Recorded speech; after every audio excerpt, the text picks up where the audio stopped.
Hey folks, it's February 14th and you know what that means. According to Google, it's the International Book Giving Day. And on this special day, I decided to troll, entertain you single non-book giving folks with Japan's favorite trope, stepsisters. So grab your Nissan and rev your engines because we're heading straight to Alabama with this one. Let's go.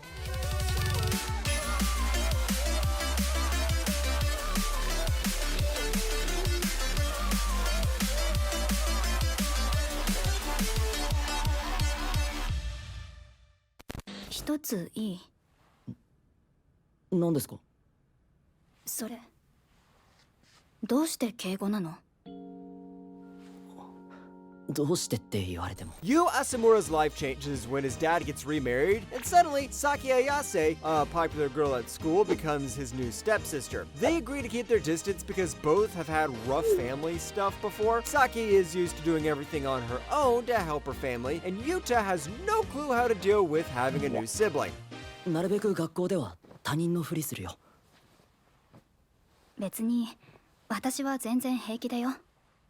This anime really captures the awkwardness of becoming step-siblings without falling into dumb cliches like stealing underwear or falling in love overnight. Instead, Saki and Yuta open up through the usual honest talks. Yes, you heard that right, there is a lot of talking in this anime. But if you watched anime like Origairu or Bakemonogatari, then this should feel like a breeze. Not a very good breeze, but a breeze nonetheless. Oh, and gotta give Studio Gene the credit for the animation.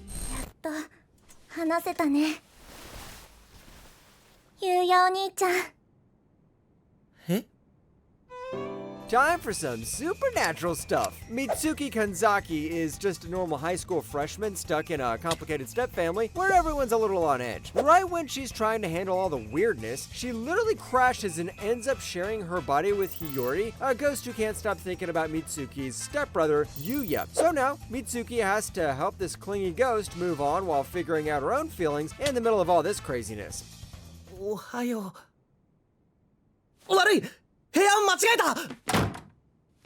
Yep, it's nice to see a female POV every once in a while. A mix of awkward teen romance and ghostly drama keeps things interesting, especially because the older brother crush flips the usual stepsister love story. The ghost possession also adds a nice supernatural layer to the anime, so when the romance isn't there, you can always rely on the Scooby-Doo stuff. It's not perfect, but the surprises and tension make it pretty addictive.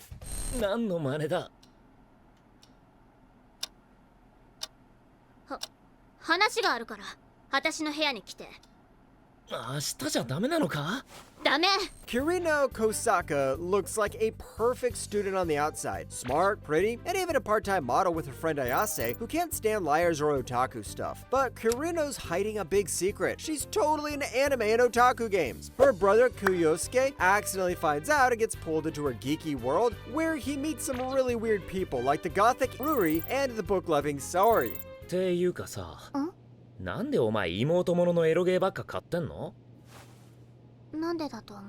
If you ever thought World War II is bad, then you should have seen the shipping wars of this anime. And let's just say this didn't have an ending that was well received. And this was during a time when endings were well received, unlike these days where every anime has a controversial ending. But on the good side, I felt like the whole weeb culture stuff was handled well, and we also got a really interesting cast too. So if you like the stepsister trope, give this a go. 単刀直入に言おう。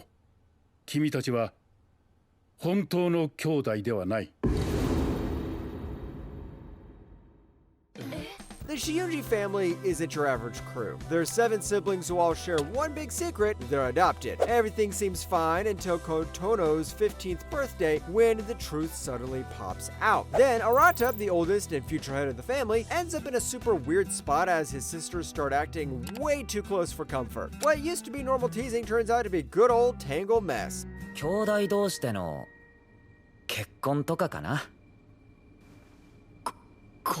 I think this has one of the most unique premises I've seen in shows like this, and I think it handles it pretty well. And by well, I mean in a way that makes you want to keep watching even when it's kind of uncomfortable. The good old mix of family stuff and romance that's a little off limits keeps things interesting and unpredictable. And the main character is quite different from your regular harem protagonist too, so that helps. お姉ちゃんも朝日の数値の秘密を知りたいぞ。そう、ば朝日の体にあるほくろの数。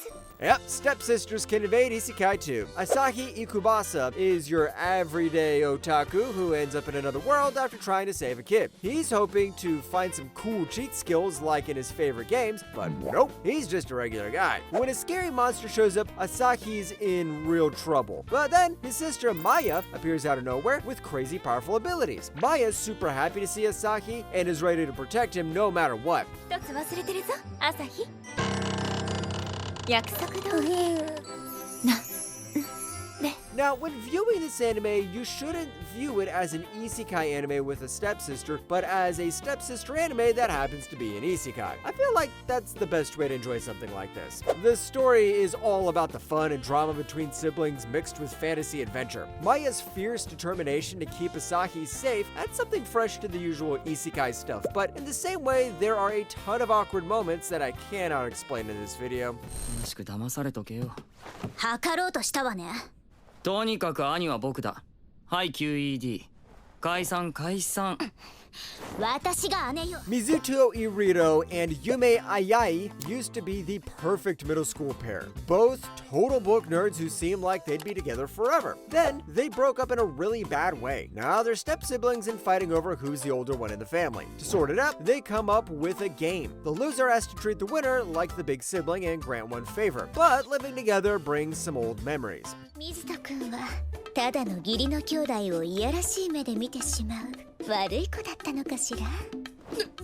If you're expecting typical step-sibling drama, you got it. If you're expecting something more, you got that too. The romance sneaks up slowly and feels believable because the characters mess up like real people. Yume gets mixed up about stuff and Mizuto tries to be nice but ends up awkward. Their back and forth feels like a good old banter and the story moves along at a good pace without over-the-top stuff. Honestly, I feel like other anime should get some writing tips from this one. 女友達を作れと言った覚えはないわ。どうして女の子ばかりなの？私が嫉妬するのがそんなに面白い？あのさ、ね、そりゃね。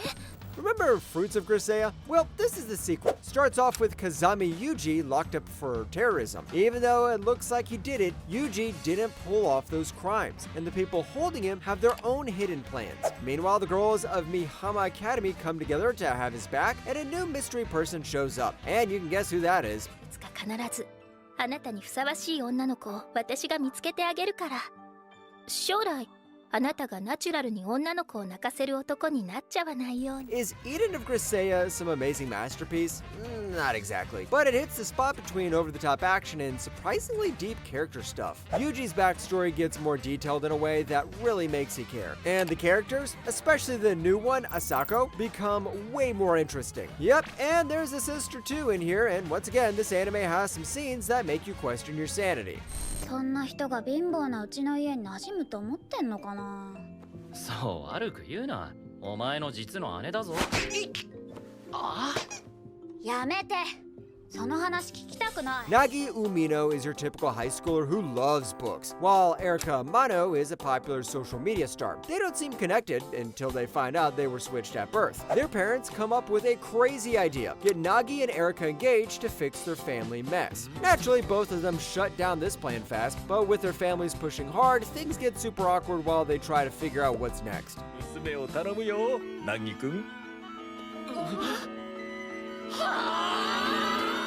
Nope, Erika isn't the stepsister. It's the main character's sister who is now his stepsister, but who also thought she was his stepsister when he thought she was his sister. Man, why do writers have to make relationships so hard? Watching this family drama is strangely fun, especially seeing these two stuck in a situation they never asked for. Nagi's quiet, serious personality bumps against Erika's flashy online life, which leads to some really funny and interesting moments. It's a new spin on the forced together story, and even when things get rough, the show dives right into the chaos. とりあえず一杯コーラだけど。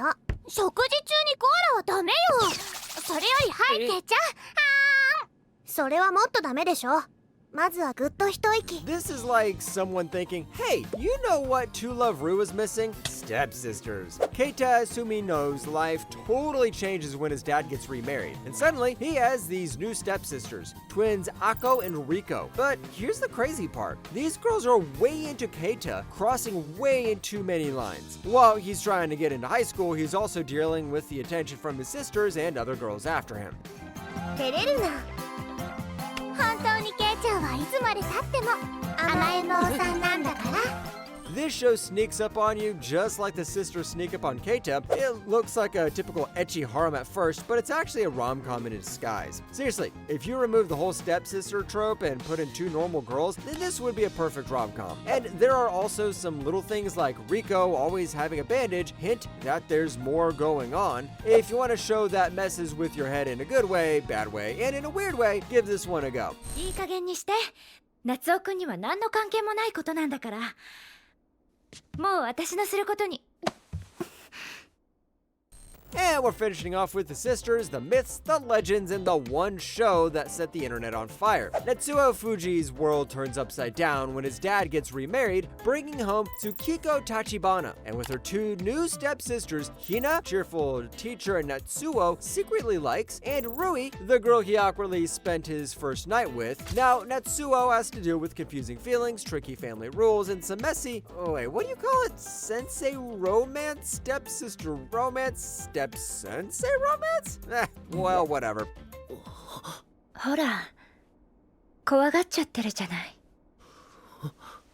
This show isn't your typical love story. It skips the usual boring stuff and jumps right into uncomfortable but interesting drama. It's like drinking bitter medicine while also enjoying it. I don't know how someone can do it, but this anime does it for you. You end up rooting for Rui, even though Natsuo acts weird after they hook up. The love triangle stays intense without becoming dumb, and the step-sibling drama adds real pressure. Now, if you think, nah, I want more drama, then go read the manga. Now that has some Oscar-worthy drama in there.